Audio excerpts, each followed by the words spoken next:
Hey, board gamers, BJ from Board Game Gumbo here, back with another episode of Gumbo Live. It's episode number 133, Gumbo Live, the number one Facebook Live rated talk show in Madison, Wisconsin, dedicated to board gaming. Our special guest tonight, Tim Virnig, the brand ambassador for Thunderworks Games. Chat crew, you don't want to know what we've gone through to get him here tonight. We pulled out all the stops. This is going to be an incredible night. We're ready for it. Board Game Gumbo, a proud member of Punchboard Media. Hey, check out some of our other fine members like Table for One. As an avid solo board gamer, Frederick Schultz has a blog dedicated to written reviews, news, and articles highlighting the wonderful world of solo board gaming. Hey, this week, Table for One takes on a big topic, the root solo experience. Check that out, Punchboard Media, where we all bring something to the table. Hit us up on social media tonight, on Twitter or on Facebook. Or you can find us on our YouTube channel, youtube.com/BoardGameGumbo, and we'll be looking for your questions in the chat. But enough blather. Before he disappears, let's get right to our special guest. Hey, Tim, you're in the show. Oh, my gosh, BJ. Has this not been just a great example of what 2020 has been all about? Exactly. This is Oh, but we got you here. I almost don't want to touch any buttons just in case. No, I know.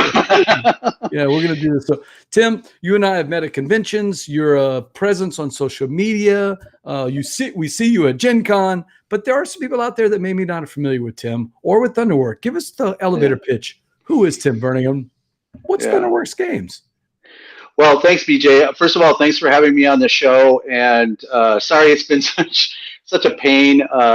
The technology just was not working on my end. I'll take all the blame for it. I don't know what's going on, but so anyway, we've at the last minute we're doing this on my phone, which of course is a terrible video. So I apologize for that. But it looks great. All right, thank you. Great. And people say I have a face for radio, so the less you can see, the better off you are. So okay, let's talk about me. So as you mentioned, I'm the brand ambassador for Thunderworks Games. I've been working with Thunderworks for I think the last 3 years now. And Keith Matejka is the brains behind Thunderworks Games. Of course, many of you know Thunderworks from games such as Roleplayer and Cartographers, probably our two biggest titles. Sure. Lockup, and before that, Bullfrogs and Blendoff, the two games that were Keith's first published games for Thunderworks. Been around since 2016. I've been sort of, given the job of promoting the Thunderworks titles for Keith on social media, going to conventions, sharing the Thunderworks love with the fans, doing demos in stores, and so forth. So teaching games, demoing games, yeah, that's your specialty, right? Yeah, that's my specialty. Just sharing the joy of playing games, and especially playing the Thunderworks games. So Tim, it's a live show, as you know. We got a bunch of people in the chat group already. Hey, Nick Hayes checking in. He says, "Hey, Steve. Hey, Steve, the name father. Our thoughts and prayers go out to him and his family right now. They got some family things they're dealing with, and I know that gaming is important, but it's also family. Family is the most important thing. So yeah, I just want Steve to know that we he's a big part of the show, and I wish he was here tonight. He's going to be kind of hanging out in the chat room, keeping the chat room lively. Steve, sometimes we need people, right? Just to get through some of the tough times. But yeah, a couple other people checking in. Our favorite lefty rider out there, Patrick Newman. What's up, Patrick? Patrick the Traveler, all over the Gulf Coast, it seems like. And hey, Seppi's going to be on the show. Seppi. And Seppi says, hey, he's going to be on the show in a couple of weeks, man. Yeah, cool. I love Seppi. I got to double check. I haven't played any of Seppi's games, so I'm looking forward to visiting with him. I know. I'm looking forward to visiting with him. So yeah, let me know. Seppi's one of those people that's just infectious. His energy level rubs off. I mean, I think I have a high energy level. Seppi is he's like up here. Well, that's what we like on this show. We like high energy people. And so somebody actually put me in touch with Seppi and said, I've seen your show. You gotta have him on there. Yeah, for sure. It's the guys from Honey Buzz. Yeah, Mike and who put me in touch with it. So Cool. Steve says it best. Happy December 43rd. It still feels like 2020 sometimes. Oh my gosh, yes. I tell Hey, you. look, there's Nick's. Nick's got a comment. He says, role player, one that's been on my want to play list for so long. Nick, you don't have to wait. Roleplayer Adventures is coming out, and Roleplayer Adventures has Roleplayer Universe, and we're going to be talking about it tonight, Tim. So let's not spoil that. We're okay. Yeah. Jen Lee says, Happy New Year. Thank you for watching, Jen. We appreciate that. Oh, and Seppi says, go banana slugs. Go banana slugs. Oh, yeah, over there. Wow, all the way from the far side of the world. Thinker Themer is checking in. Not sure which one it is, but hopefully it's the Themer one because I'm all about the theme, Tim. I'm all about the theme. Thinker Themer checking in. If you guys haven't checked out Thinker Themer's YouTube channel, it's two ladies that have, one of them really likes the mechanics of the game, and her wife likes the theme of the game. So it's a good debate between the two of them as to which one's, not that which one's more important. Tim, speaking of that, though, let's put you on the spot. Thinker, Themer. Thinker, Themer. Yeah, I'm definitely a Themer. I am all about the immersion into a game. When a game really sucks me in, that's when I really get into it. That's one of the reasons why I really love Role Player so much. It is a dice drafting game, and there is a puzzle behind it. But when I'm doing it, I'm thinking about the character that I'm creating. It's just like when I'm back in like middle school and high school, rolling up a Dungeons and Dragons character. I'm thinking about what this character is doing, what they're like, what's their motivation, what are they afraid of? You know, that's the best part of it. So I really get into that part of the theme. Well, I'm going to throw a shout out. My buddy Carlos Roy, who does all the graphics work for the Gumbo, all the good video stuff. If you see really bad videos from Board Game Gumbo, that's me.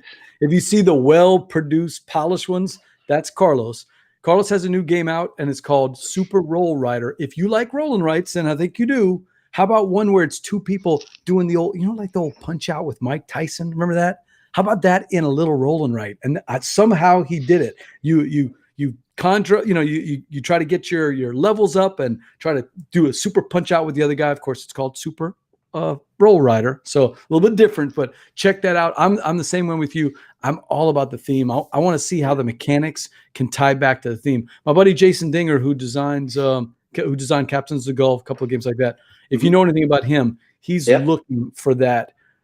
How can I get something about fishing to be extrapolated into the theme? And I love when games do that, Tim. Yeah, Jason does a really good job of that, and that I think is the real holy grail of a game, when you can integrate the theme so that the mechanics are a part of that theme. It feels like you're actually in the game. So that really is the sweet spot, isn't it?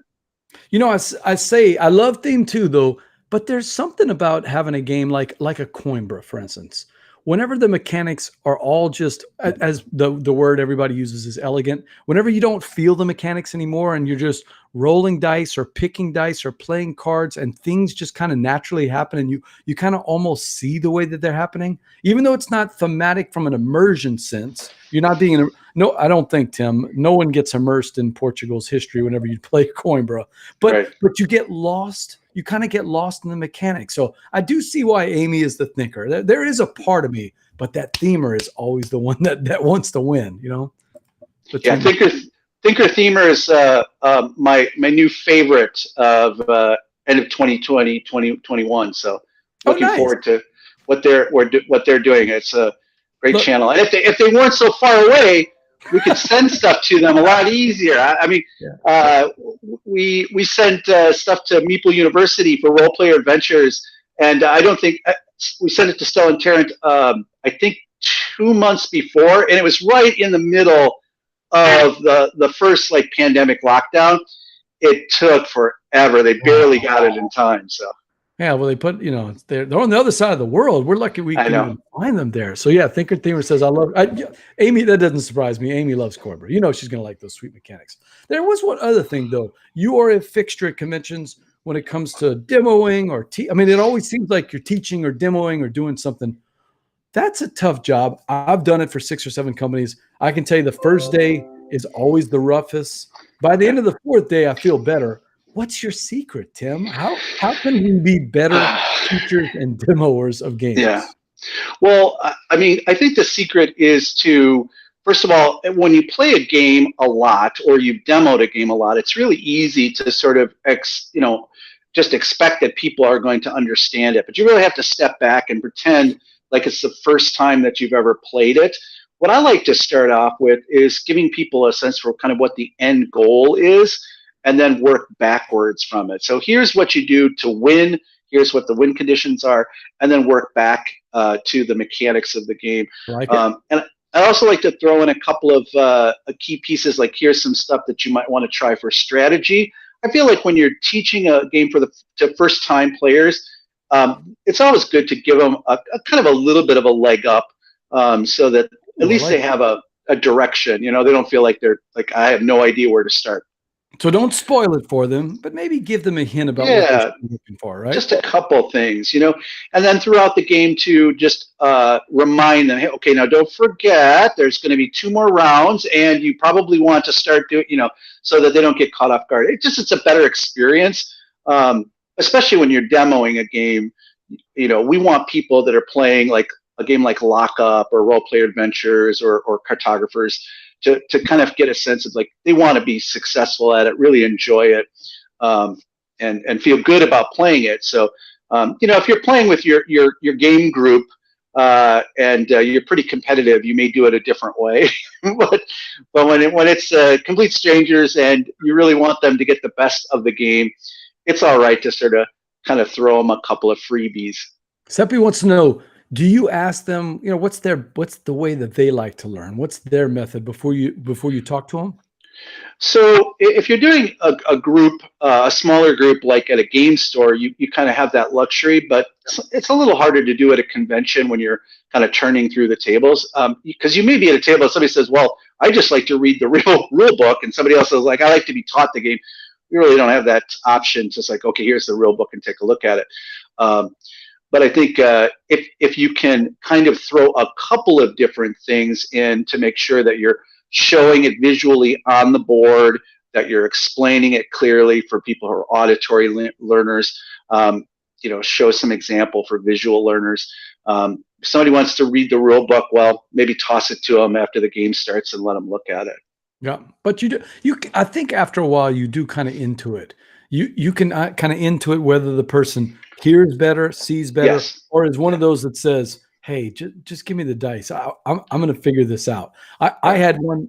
I was teaching war chest. Yeah, I was teaching war chest, and I had 2 super amazing players. Never played it before, and by within 30 seconds or a minute, the guy was like, hey, we got it. And he and his wife, I mean, they're binging and banging. I'm like, okay, wow. They just figured it out right away. They would ask me a couple of rules questions here and there, but they figured it out right away. So I think after a while, you get to kind of know the people and what they're looking for. Right. Some of the best teaching experiences I've had too include adults and children at the table too. Oh. And children learn differently than adults, but yet if you just teach it the same way, kids will pick up really quickly on it. So that's always fun too. You have different age levels, but always fun to do that. Nick wanted to know, is there going to be a role player app? Any talk about that? Okay, so apps. If you're familiar with app development, I will tell you, and I'm not, but I've learned a little bit. It's very expensive. It's very difficult. It takes a long time, and people expect the experience to be the same as the physical game. So some games work very well with an app. So Cartographer is a good example. Very easy to do Cartographers as an app. Now, I mean, easy meaning that you can develop it and it will look the same as the actual game. Yeah, it makes sense. Roleplayer is a little more difficult to do that. So, I mean, we have it on Tabletopia, Tabletop Simulator. An app, never say never, but it's would definitely be a harder one to do. Yeah, I could see that. That would be a tough one. But there it is, Nick. There is no app for Roleplayer yet. Not yet. You're not saying it'll never happen. Hey, Tim, if you don't mind, I'm going to take a drink from my Zion National Park glass. Yes. Because I was thinking you could tell us about parks. Hey, BJ from More Game. Oh, I got my guest here, Tim Virnig from Thunderworks Games, and he's played a beautiful game. I've only played it on TTS, only because of COVID. I've got people that have it. I just can't play it. But you've played it. So tell us about Parks from Keymaster Games. yeah. So during this last year, and obviously spending a lot more time at home and not having our game groups to play and play at stores, I've been playing a lot with my family at home, and obviously that's something that is important, as we said before, playing with your family and spending time with family. And sometimes finding a game that the whole family will enjoy is really hard. Parks was one I went all in on the Kickstarter, and got Parks and the Nightfall expansion with the play mat and everything. And I just found that Parks is one of those games that is so beautiful and so peaceful. It was so perfect for a stressful 2020. It reminded me a lot of Takedo in that way. It's had that sort of peaceful kind of feeling to it. It's just moving along, taking pictures, collecting these beautiful Audubon paintings of the parks. Yeah, it's just so my daughter and my wife really enjoy it. It's slightly competitive, but it isn't really mean. So it's a great kind of just relaxing family game. So we love to just get it out after dinner and play it, or on a Sunday afternoon when we're just relaxing. It's just one of those games that everybody just kind of calms down, gets, and you can't travel, right? I mean, we do a lot of outdoor activities and love to hike, but you couldn't do that this year. So tell virtually. me about the Nightfall expansion. I actually didn't even know it was out there. What is this about? So it's just like a little expansion that just adds a little bit more to the game. So you get some more parks cards, you get some more different things that you can use. So it just kind of adds a little bit. We've played with it a couple of times. Mostly we just kind of played the base game, but I just knew I wanted to go all in on it because it's such a great game. And Keymaster always does a great job with production and the artwork. I mean, second to none. I mean, it's probably one of the most beautiful games that I've ever played. It is even on the TTS. Now I've seen it in person. Actually, the weirdest thing, my local outfitter where I get my tenting, my camping gear, and all that, Pack and Paddle, they sell Parks.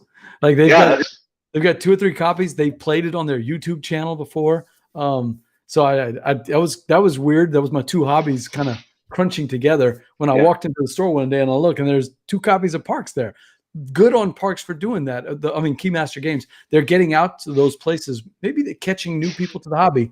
Do you think that Parks is accessible to people that are just getting into the hobby? I think so. I think there's nothing difficult about it mechanically. I think it's very easy to learn. And as I said, it's not overly competitive. So I feel like people can play with different skill levels, and everybody feels like they're doing something. There's not a lot of downtime. I think it's pretty simple. So I think it is a good game. So we homeschool. So my daughter, we use it as an educational tool as well. So as we go through the cards and do a national park, we've got some books at home about the national park. So we'll look up, let's read about Zion National Park, or let's read about Arches National Park. Right. Your experience is a little different from mine. I play with my 2 nephews online. One's in Seattle and one's in Maryland, and they're very competitive. They're twins, right? And when we played Parks, it was 4 players, and it was a little cutthroat. Cutthroat in the way that if you play with really good Ticket to Ride players, the middle of the board gets really, really crowded, and people are watching each other, and there was a little bit of that. Ooh, BJ wants that little spot. I think I'm going to get that spot there. So, I like that. I want a little bit of interaction. Yeah. As you said, it wasn't anything that wrecked your plans. Right. Yeah. I mean, if you're playing with really competitive people, they can turn any game into a take that game, right? But I mean, it doesn't have that. It's not like a head-to-head. So the other game that I've been playing a lot of is Unmatched. From Restoration and Mondo Games, and that is that is truly a player versus player head to head, trying to knock the other person out. It's all about the confrontation. And so that. Tim Virnig here on the show, and we're talking spicy games, and he's bringing up one that I want to talk about. You've played Unmatched, and I think you've played the Bruce Lee expansion. Is that right? Yeah. Tell me about it. Well, I'm a big Hong Kong kung fu movie buff from back in the day. I mean, I remember back in high school, we'd get together with all my friends, and we'd rent back in the day from the video store. We'd go into Blockbuster and rent these just crazy like Hong Kong, like 70s and 80s Hong Kong movies. So Bruce Lee, of course, huge Bruce Lee fan. So anything that I can play Bruce Lee is fun.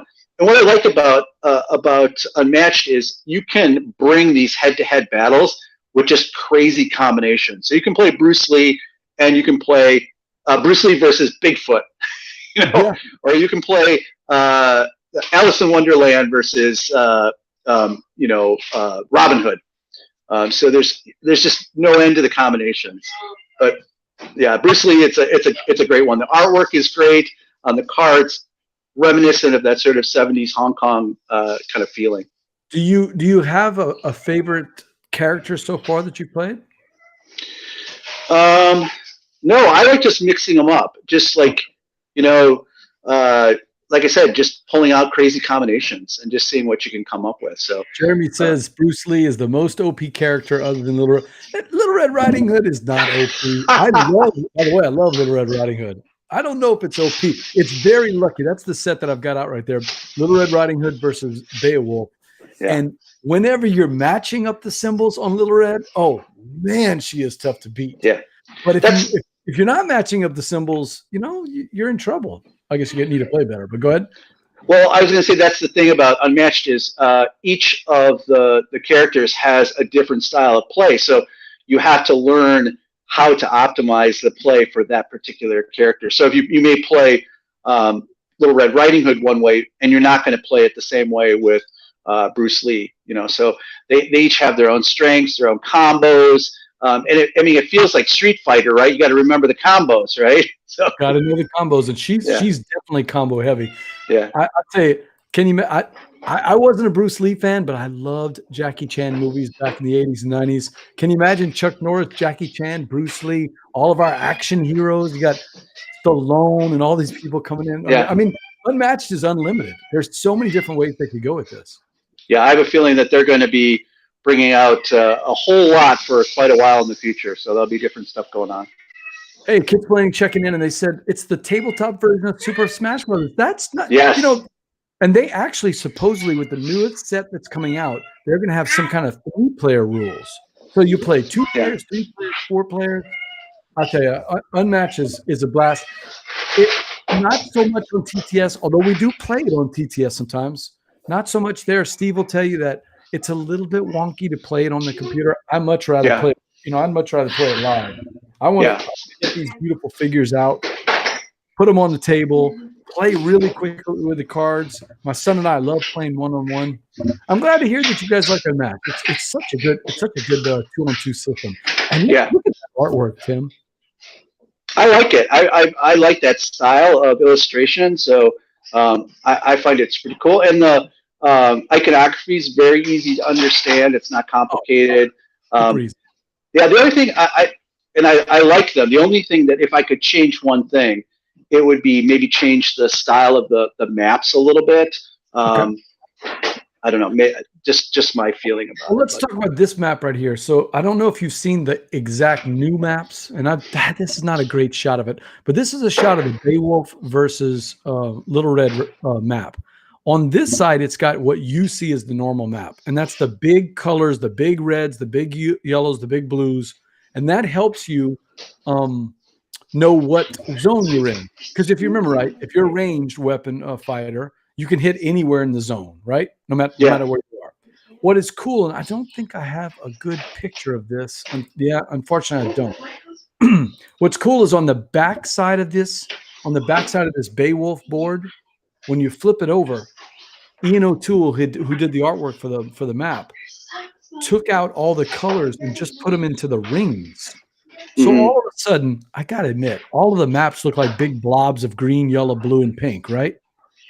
But with this Yeah. new way of doing it, where the colors are only in the rings, the map stands out again. And when we play Nice. Beowulf on that flip side, it looks like I don't remember my Beowulf history. I wish Steve was on the show because he could tell us. You know, whatever that Grendel's Hall or the Great Hall, whatever it is, it looks like the Great Hall with the doors and the tables and the chairs, and it brings out the Ian O'Toole artwork. And I'll tell you, if you haven't seen Cobble and Fog, do you have Cobble and Fog? I do not have that one. I have seen it, but I have not picked it up yet. Gorgeous artwork on the boards, and we can't see it because it's covered by those splotches of color. It's got the circles. Yeah, I would love to see them do more of this with the sets. Release some of these boards with that. But that's Unmatched. Sounds like Bruce Lee has been a big hit for you. Have you played Bigfoot or Robin Hood or any of those other? Yep, played Bigfoot and Robin Hood. Yep, those are.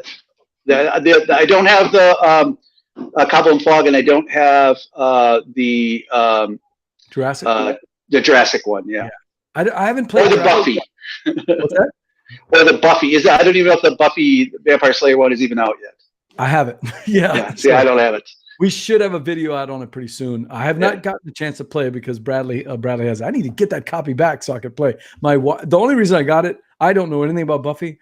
Yeah, me either. I'm the biggest Buffy fans ever. Yeah. She loves. So, she's not been a fan of the Unmatched system. She likes other games. I was like, oh, you know what? Buffy is the one that she might want to play. Right. I'm looking forward.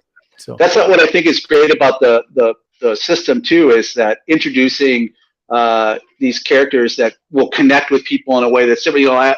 You may really like Bruce Lee. Someone else may really like Buffy. Can you imagine Bruce Lee versus Buffy? That'd be great. We got to see that. So I can't wait to do that. BJ from More Game Go. I've got my guest here, Tim Virnig from Thunderworks Games, and we're talking spicy hot games. And one of the games that I just fell in love with last year. I'll be honest, Tim, Cartographers was okay for me. I mean, I liked it, but Heroes just made it a great game for me. Tell us about what's going on with Cartographers Heroes. Are we going to see the actual physical copy this year? Yeah, absolutely. It's coming. Now, of course, we're just trying to figure out when is the best time to get these out into retail with the con schedule. But it'll be out. The plan is for it to be out Gen Con time if Gen Con happens this year. But it'll certainly be out in stores, and we'll have it available on our website for direct order as well. Tim, I love that front cover. I just love it. It gives the sense of, wow, this royal cartographer is going out into the wilderness to map out the things, but there's danger in this box, Tim.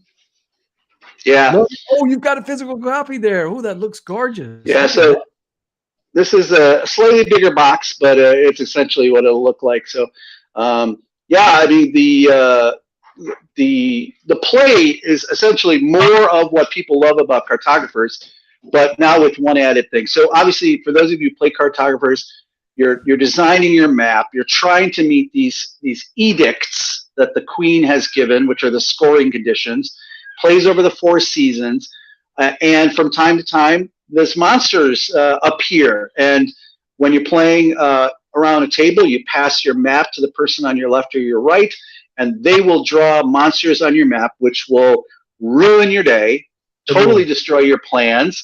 And then when it reaches the end of a season, you will score. You will subtract points for every square on the map that is next to a monster.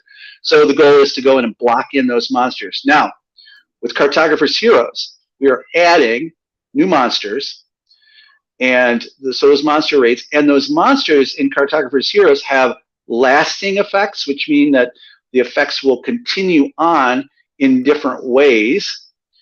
And now you also have hero cards. So heroes will come out, and when you draw a hero card, that hero, you'll draw it on the map, and it can, of course, fight the monsters that are around it, destroy those monsters, and you can cross them off, and they don't have negative points on the next scoring round. So you have a way to. Tim, I love the hero part. I love the thought of it's almost like that double think. Oh, what is my opponent? Where's the best place on the map for them to put it? No, I'm going to put the hero here, and that's going to, it just brings a whole new level of excitement, I think, to building those maps. Yeah. Yeah, that's what we tried to do. So it's not an expansion. It is a standalone game. So you could just buy Cartographers Heroes and play it without having cartographers. But if you have cartographers, put the two together, and boom, now you can mix and match. You have additional cards that you can play, and it just adds more variety. So we know there's been tons of people playing cartographers virtually over Zoom and all that with family and friends when they've been stuck at home. And so I think 2021 is going to be a great time. People are going to want more cartographers. So, of course, that's what we gave them, more cartographers. One of the other things I liked about it, at least the box that you sent me, had this, is it Nebulous? Am I pronouncing it right? Yep. Had these Nebulous maps, and it was double-sided volcano maps. I played with Jay Bell, and Jay and we just loved the volcanoes. I don't know why. I think because the way that they, kind of explode onto your board and keep growing, it was very dramatic. It really felt like, oh my God, this volcano is going to take over my map. Yeah. So there's 3 additional map packs that will be available to purchase separately. Nebulous, Afro, and Undercity. So for those people that are already kind of know the Roleplayer universe, and this is all a tie-in to Roleplayer Adventures, so people who play Roleplayer Adventures will recognize and get to know more about these different parts of the universe of Ulos. So we've got the island, we have the volcano, we have the dungeon, which is the Undercity, and just to give you a little heads up, there are more map packs coming, so we'll continue to develop those so that there will be additional material for people to play. So Steven when you get tired of Gumbo Scoop, we have new maps coming out. Yeah, more maps. And that, again, that's all part of that Roleplayer universe with the world. Universe. Yeah. So is that Keith Mateka's baby? Is he the one building, or is there someone else that's helping him flesh out the world? Well, so I mean, it came from Keith's imagination. The birth of it came from Roleplayer, and when Keith designed Roleplayer, it was a game that he designed with specific mechanics in mind, but he wanted to create a universe that could kind of flesh it out. So develop that universe, kind of like Ryan Lockett has with Above and Below, Near and Far. You want to kind of create a world around these games. So Lockup also is in the Roleplayer universe. Cartographers is in the Roleplayer universe. And Roleplayer Adventures is going to kind of bring them all together because it's going to fill in the story behind each of these locations, each of the characters. What's this world like? So once you play through the Roleplayer Adventures, so Keith's designed the game. There have been other people that have added to it. James and Peter Ryan are a couple of the writers. James and Peter are brothers. James lives here in Madison, Wisconsin, where Thunderworks is headquartered. He is a writer. He is a English professor here at UW-Madison. So. And a good writer based on what I read from the Roleplayer Adventures. I loved all the story and the way that he developed. And we're going to talk about that in a second. Hey, there's Jay checking in. Jay, you just missed it. We were just talking about our plays of cartographers here. So when are you? Do you have a timeline as to when people can expect this beautiful roll and write with all this new expansion, the standalone expansion content to come out? Yes, it's coming out Gen Con, so it'll be out in August. We've had pre-orders, so those will go out first, but it'll hit retail probably in that late July or August timeframe. It'll be out whether or not Gen Con happens or not. It'll be out there, but hopefully, if we're all back at conventions, everybody can get their hands on it there as well. BJ from More Game Gumbo. I've got my guest here, Tim Virnig from Thunderworks Games. We're talking spicy hot games, and one of those is a game I got to play last year, and has also had a super successful Kickstarter. And that's Roleplay Adventures by those two brothers that have helped Keith flesh out the world. If you like rolling dice, and you like the adventure part. Roleplayer Adventures gives you both, Tim? It gives you both. Yeah. So the birth of Roleplayer Adventures. I don't know if anybody. I happen to dig these out. Do y'all remember sort of the choose your own adventure books? This is the Tunnels and Trolls. Tunnels and Trolls was from the late '70s, early '80s, but there was also the Dungeons and Dragons ones. That's where Roleplayer Adventures came from. It's remembering those choose your own adventure style books where you make decisions, and the decisions that you make change the storyline. So if you decide to fight the monster, something happens. If you decide to run away, something else happens. Right. And in the midst of that, we utilized the role player mechanic of the dice drafting. So you're going to draw dice, and in order to do skill checks or to fight in battle. So you're going to have to get certain dice out of the bag, and you're going to have skills that will allow you to change those dice rolls, either increasing them, decreasing them. So it has that same feeling to it. All the time, the decisions that you make will change what the adventure does. So if you do a certain thing and you fail your skill check in trying to negotiate with someone, well, now you have to turn to page whatever, and you go to that page and read that entry, and now something else happens. Maybe it's good, maybe it's bad. So the storyline develops like that way. Over 12 different books. So there's 12 different adventures in the game.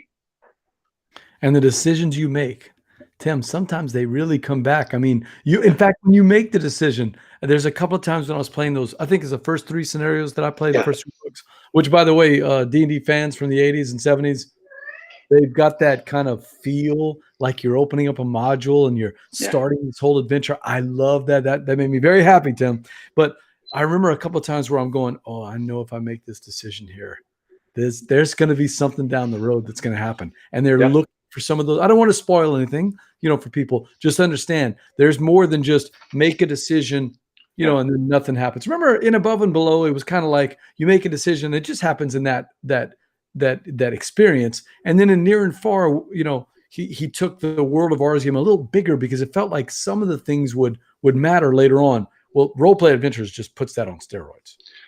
Yeah, so when you make a certain decision to influence something, you may garner favor with one of the 3 factions, or you may lose favor with one of the factions. And as the adventures develop, that favor or lack of favor is going to change the way that things develop. It is really amazing. It took, it's over really 3 years in the making, because the amount of writing that it took and play testing, all of the pathways have to work, right? When you do these choose your own adventure books, you have to make sure that you don't end up in an infinite loop, right? Or that the storyline doesn't end up just at a dead end, right? So you have to be sure that these stories all interconnect and that these decisions have real consequences. So it took a lot of time, but the final product, Roleplayer Adventures, is amazing. And people can pick this up, and they don't have to know anything about role player.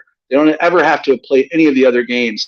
It will be a campaign style game that they can play with their friends.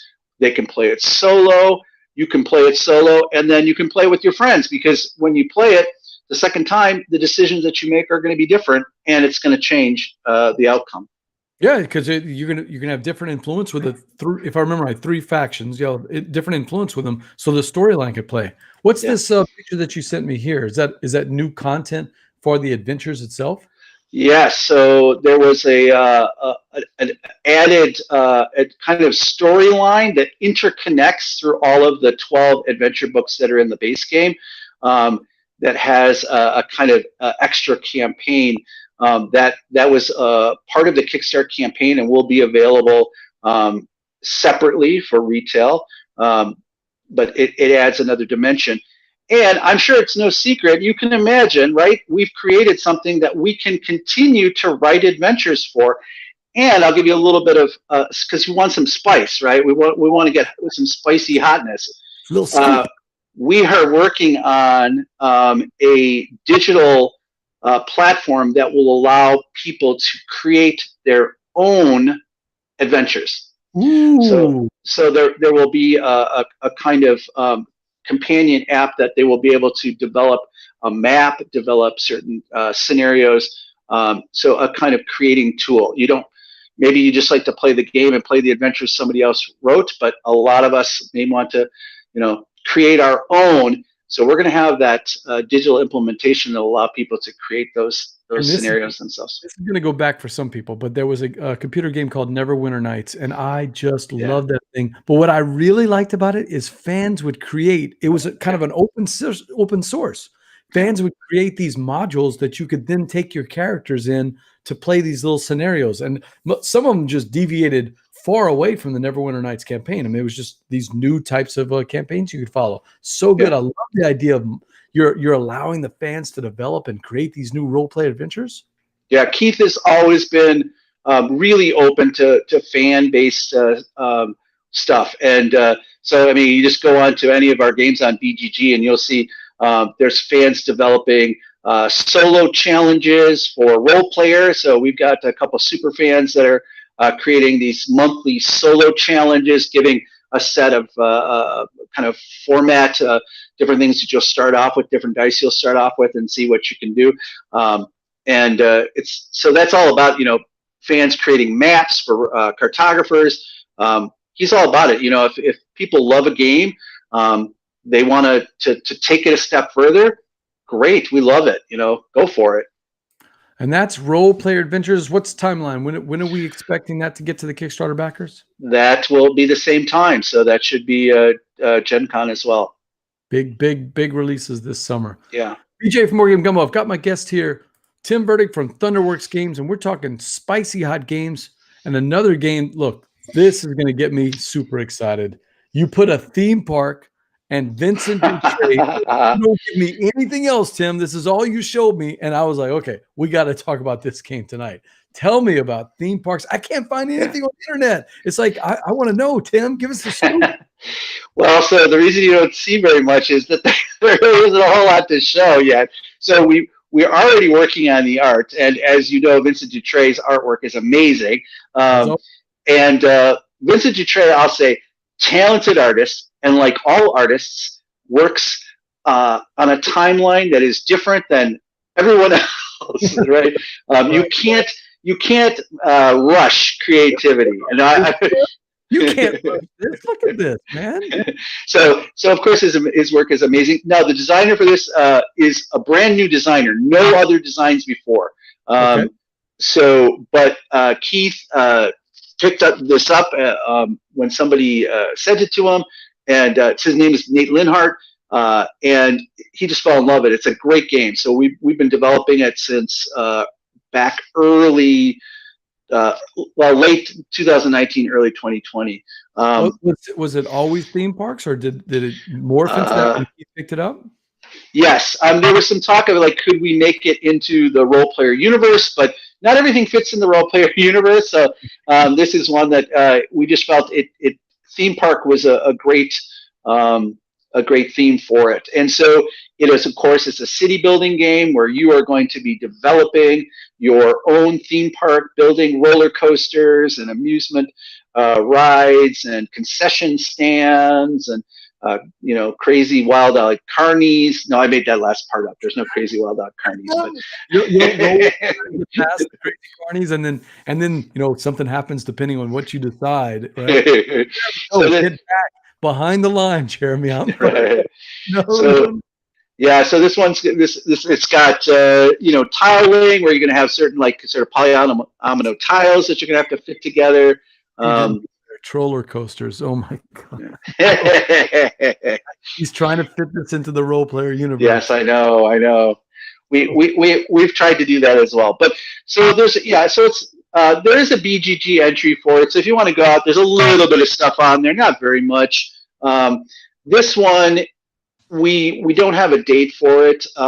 Probably going to be late 2021, early 2022. Or right to retail? This one, I think, these are obviously a stretch goal. Yeah, I'm not sure on this. I want to say I think I may be getting confused with Cape May, which is going to be straight to retail. I think this one is going to be kickstarted, but either way, we'll have it pre-order on our website as well.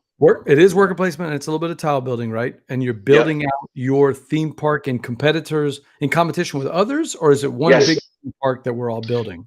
No, you're all going to be you're building your own park. Yeah, you're building your own park. Hey, Fiona's checking in. Hello, Fiona. Look, we're looking at theme parks. Take a look. So each player is building out their own theme park. Well, it goes over 5 rounds, 5 years, and there's a kind of there'll be a limited number of tiles that will be available that people can purchase and then place them. And placement, obviously, optimal placement is important on your board. So it kind of has that.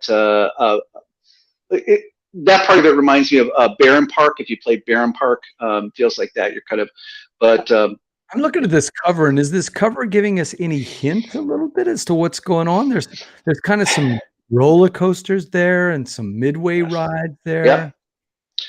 Yeah, so you'll get to choose. Do you build a wooden roller coaster, or do you build the steel roller coaster? Do you build the concession stand or outdoor dining food court? So all these kinds of choices will determine the points. One of my favorite games ever was Roller Coaster Tycoon. I don't know if you ever played the Roller Coaster Tycoon, and that was just the decision to which coasters to put in and what concessions to put in. I just love that game. I'm still looking for that game that does it well. Maybe theme parks is the one, right? Right, Tim? Good. I had that same feeling when I did the play testing. I felt it felt like that Roller Coaster Tycoon. Yeah. All right. So theme parks. We're gonna keep our eye out for it. Jeremy can play it after me, though. Come on. Let's the pecking order. I'm out here. No, Jeremy actually want to play together, so that would be fun. BJ from More Game Gumbo. I've got my guests here, Tim Virnig. We're talking spicy hot games from Thunderworks Games, and one of those that has the internet buzzing just based on a cover because it's gorgeous. It's from Michael Menzel, I think, right? Yes. Cape May. Chat crew, take a look at this cover. If you can't see what's going on with this, let me solo it here. I just love the perspective that Menzel used for the game. There's kinetic right there in the cover, Tim. But I want to know, what's the game about? Because we can talk a beautiful cover all you want, but what's the game about? So Cape May, this one is going to be straight to retail. We will do a pre-order. It will not be a Kickstarter campaign. It's also by a first-time designer, Eric Mosso. Eric Mosso and his wife frequently go to Cape May, New Jersey.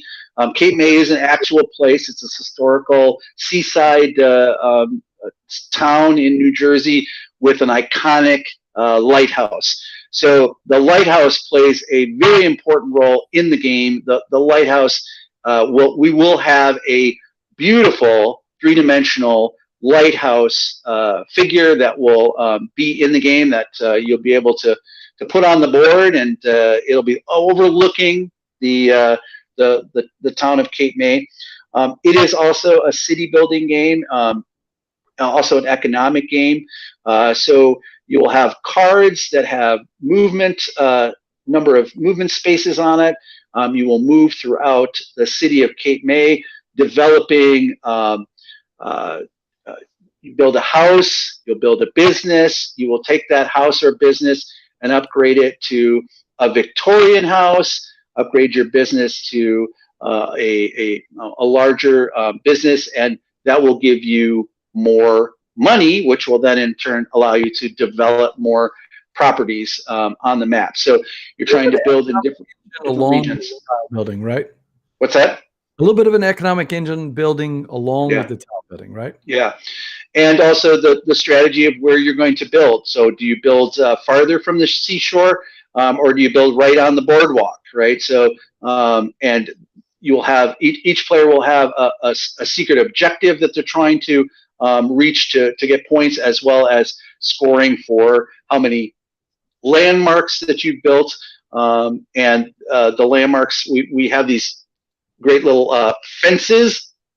It's a kind of 3D platform with a fence around it, because the real beautiful Victorian homes in Cape May have these gorgeous kind of white picket fences around them. So that's kind of how we determined the landmark for each of those. So yeah, it's a fun little game. Very beautiful. The map is, I think, going to catch a lot of eyes. Obviously, the Michael Menzel artwork on the cards. It is historic, so there are event cards in the deck that each round events cards will come out, and those events are true to the history of Cape May. So people who like history will find that the tie-in. I've talked to people that nature and sights, as well as sightseeing, because apparently Cape May, as you can see from the cover, there's birding everywhere. Yeah. All over. Is there some things like that about nature?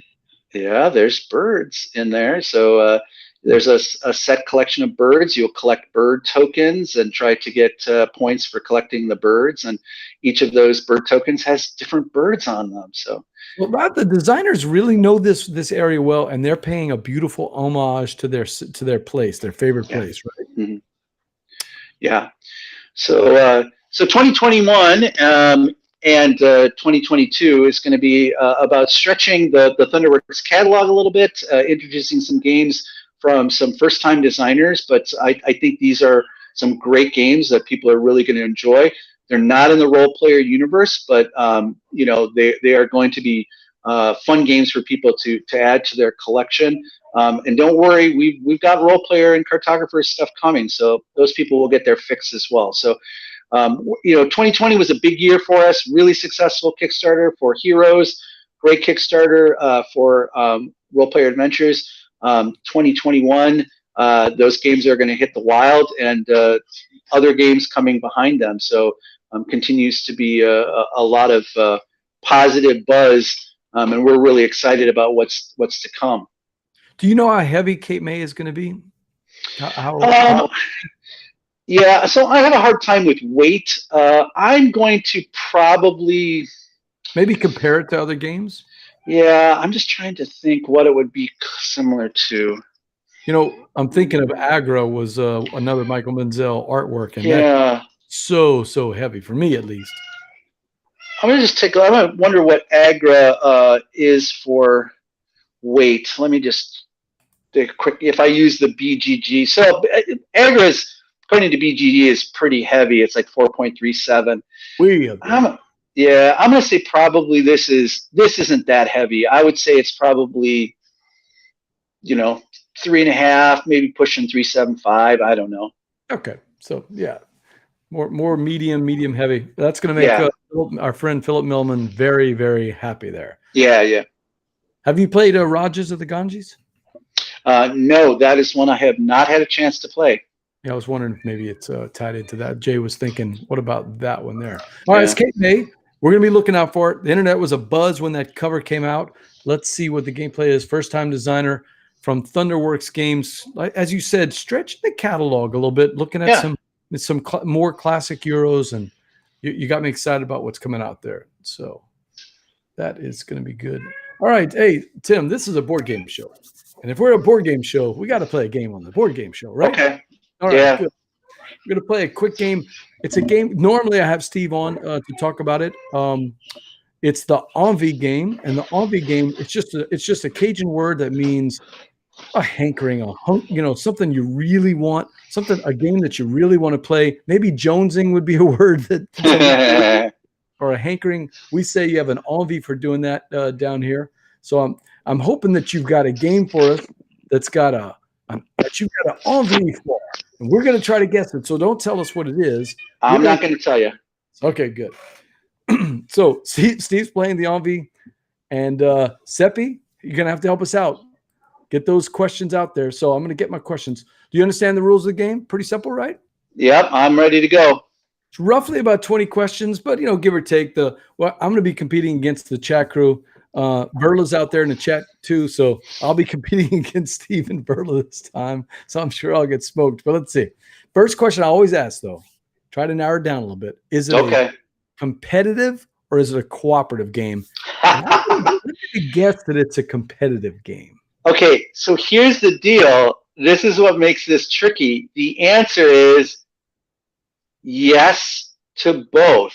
Oh, it's cooperative until it's competitive, maybe. All right, check. Truly. Steve wants to know: has it been published in the last 5 years? In other words, not like it's a game that just came out in the last 5 years. No, it has been republished though within the last 5 years. So it's been republished. So it's an older game. Steve wants to know: does it have a hidden traitor? No. Not a hidden traitor. Okay, so not a Shadows of Camelot or something like that. All right. Nope. Seppi says Nemesis. He thinks he's got it. No, that is not correct. Good try, Seppi. Not correct. Fiona wants to know: would you consider it a semi-co-op? Under my definition of semi-co-op, yes. Okay, he said it is cooperative until it isn't. So, I mean, I guess my definition of semi-co-op, there is a winner. However, players can cooperate during most of the game, but at the final end, there is only one winner. Like, oh, I was going to say, so that's not Betrayal of the House on the Hill. No, it is not. Okay, so we're talking at the final. Oh, what, you know, Castle Panic used to do that. It was cooperative, but then if you kept, you know, one of the ways you could play it, we normally didn't do that, but you could keep score of how many points you collected against other people. So it's not Castle Panic, right? No, and the winner is clearer than that. It isn't whoever had the most points at the end. So Verla wants to know: is it an award winner? Have that BGG page ready for her. Yes, I do. I don't think so, but it is definitely a game that has been around and has received, I think, quite a lot of buzz. Does it have Vincent Dutrait art? It does not. Oh, so it's Atlantis Rising then. Sorry, right? That's not right. Not Atlantis Rising. It is not Atlantis Rising. Seppi is positive. It's BSG, not BGS, but Battlestar Galactica. Is it Beats, Bears, or Battlestar Galactica? So no, it's not. Although that's a pretty good guess, but no, it's not Battlestar Galactica. Seppi, ooh, you're getting closer. All right, so just to recap, we've got something that Tim says kind of feels semi-co-op. It's cooperative until it's competitive at the end, and there's one clear winner. It is not within the last 5 years, although it did get a reprint. Let's see. Does it have a board, an actual board, or is it more card-based? No, it has a board, and the board is beautiful. I really enjoy the board. It's a good-sized board. It takes up a good piece of real estate. A good-sized board. Mm-hmm. Let's see. Is it by a European designer? Oh, good question. Yes. Is it one of the Brunos? No. Okay. Yeah. I was trying to think if Mystery of the Abbey had. That's not competitive. That's all competitive. There's no cooperative part to it. Okay. Any other questions, Checker? Let's see. And just so you know, I mean, this is a game that I regularly play, so it's widely available. So it's not anything that's too obscure. It's not out of print. You can pick it up now. Yeah. So pretty easy to find. Beautiful art, beautiful board, a larger board. So is there a racing element to it? In that you're trying to, you mean racing like as in vehicles, or racing as in trying to beat other people? Yeah, just racing to a point, or racing to a place, or some kind of. Okay. Yes, absolutely. Does Jamaica have any kind of? Is it Jamaica? No, it is not. Jay wants to know: are there any dice? Yes, there are. Ooh, Jay's getting closer. So recapping, we've got a European designer. It's something pretty readily available. In fact, it's still in print. It's got dice, got a beautiful board. What's the playtime on it? Is it under? Is it one of those 1 hour wonder type things? I would say, depending on player count, between an hour and 2 hours. An hour and 2 hours. Fiona wants to know, does it have any trains in it? No trains. Not trains. You hesitated. What does that mean? Was that I had to think for a minute. If there's no mechanic of a train on there, I was just trying to think if there were any trains illustrated on the board. I don't think so. Are there any miniatures? Are there any minis? No, there are just the little standees, little round meeple, just the old style meeple. Oh, the old style meeples. Okay. Jay wants to know, how many players does it go up to? Yeah, it'll play up to 6. Wow, that's a big play count. 6. Does anyone die in it? Their player in elimination? No, not really. No. No, it does not. Wow, you're stumping. Does it have any expansions? No, it does not. No expansions. Steve, you got anything? Verla? We are wow. And would you like a little hint? Yeah, maybe a little bit of a hint. Okay. It is a historical game, but it is not a war game in that sense. Okay.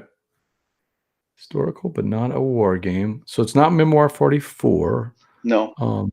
And that plays up to 8. So Yeah. it wouldn't be that either. Oh, let's see. And that's not really cooperative. Well. Night Shadows over Camelot. Cooperative until it's not. Letters at Whitechapel? Is that what you want to know? No. You have stumped board game brain. But Steve's still on the clue. Is it in the top 200 of BGG? I do not believe so. No, it is not. Historical as in like a fantasy type theme or an actual historical theme? Yeah, I'll give you the time frame. World War II. But again, not a war game. Not a war per game. se. Not a war game. Twilight Struggle doesn't play up to that many people. Wow. I'm telling you that. And it's readily available, right? Yep. Readily available. Man. Wow, I'm telling you, I am stumped on this one. And I'm gonna kick myself, Tim, because I'm sure it's pretty easy. Oh man. Does it have any cards in it at all? Yes, it does. Do players have an individual deck? Or do you draw cards out? Yeah, you pick up cards at various points, and those cards are in your hand, but can be traded among other players. Hence the cooperative nature of it. Interesting. This Fiona says, "This War of Mine." No, that's a good guess, but not quite. No.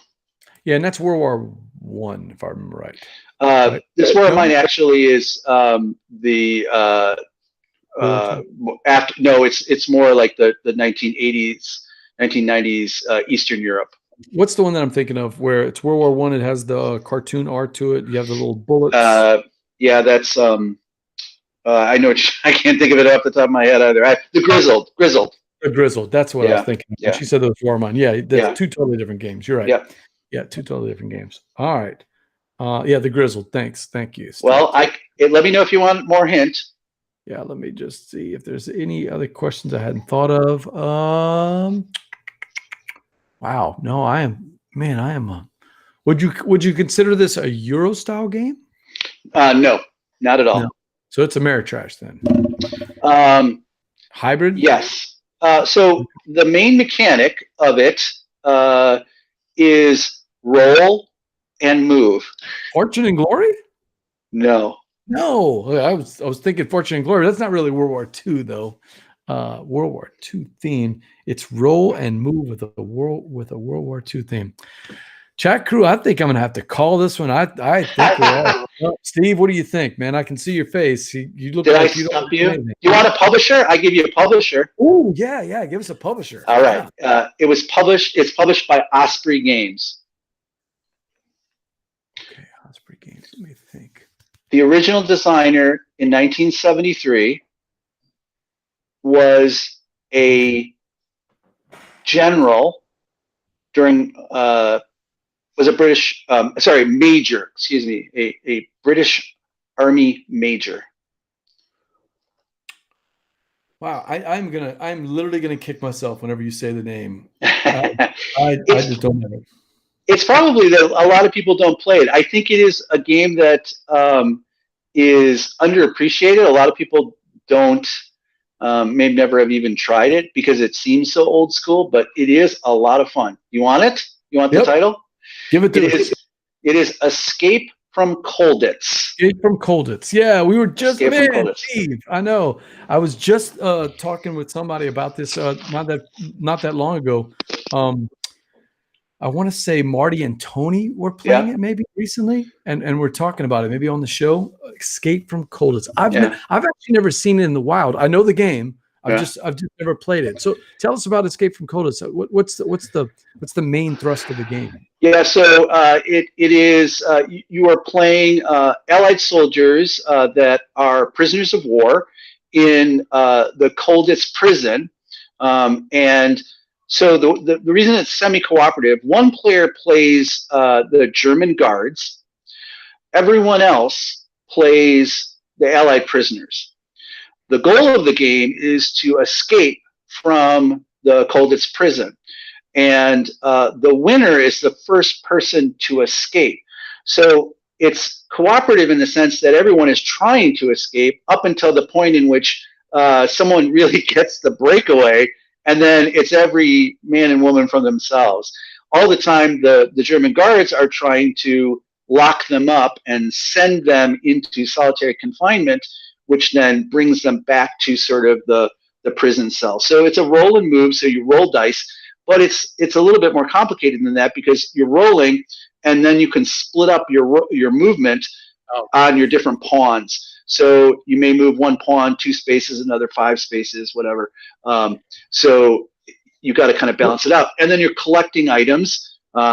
Maybe you get a crowbar, you pick up a screwdriver, you pick up a radio code, and all the time you're trying to get this items together so that you can get out, cut through the wire, hop there's a car that's outside that if you can get into the car, you cruise to the checkpoint and you're free and off you go.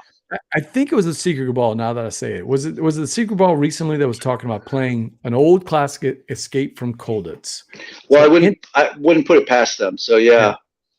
It sounds like a lot of fun. You've been playing it with the family a lot? So this is one that I haven't played recently because I typically like to play this with a larger group. It's a really fun game when you get a group of people to play it, and it plays. I really like it with 6 players because you have 5 that are the prisoners and 1 that's the guards, and everybody's fighting to get out. Well, you stumped us, and oh man, that was a great one. We hadn't had that one on that. Jay says, "What's that other prison breakout game that we've been playing? Lockup by Thunderworks." Yeah, there you go. Now, if I remember right, with Lockup, Stan had brought a game that had a different theme, and you guys kind of were able to bring it into the role play universe. Yes, that's right. That game surprised me. That game absolutely surprised me as to how much fun that thing was. Oh, man. That one really, I think, got overshadowed by Cartographers because it came out at the same time, and Cartographers was more accessible. So I think people picked up on that one, and Lockup just sort of got left in the shadows. But Lockup has some really cool, worker placement, majority kind of mechanisms in there with a blind bidding. Blind bidding is so delicious. Yeah. And when you mentioned that, we have an expansion that Stan has been working on for us. The working title, I think, is I'm trying to remember, Breakout or something. And that one we don't have a date on.